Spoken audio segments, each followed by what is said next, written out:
چې کله بنده په یو مصیبت او غم کې راسي، په یو ازمایښت او امتحان کې راسي، یا دینی او یا دنیوي غم و مصیبت و خفګان، نو د هغه دپاره پکار ده چې د یونس علیه السلام دعا ډېره زیاته ووایي، ځکه چې الله رب العالمین د دې دعا د قبلېدو وعده فرمایلې ده.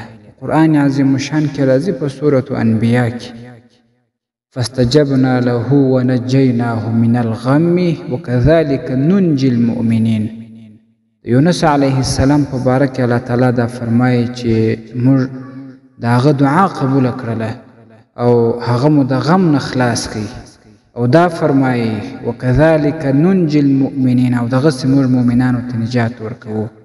او محمد مصطفی صلی الله علیه وسلم فرمایي چې کوم مسلمان د یونس علیه السلام دعا وایي او دا دعا غواړي، الله تعالی یې خامخا قبلوي. او په دې باندې د عارفینو او د سلف الصالحینو اتفاق دی چې الله تعالی یې قبلوي. یونس علیه السلام دعا دا ده: لا اله الا انت سبحانك انی كنت من الظالمین. روزانه د ورځې که 100 واره وویل سي هم کفایت کوي، خو دا باید هر وخت زموږ او ستاسې یو عمل وګرځېږي، که غم وي او که نه وي.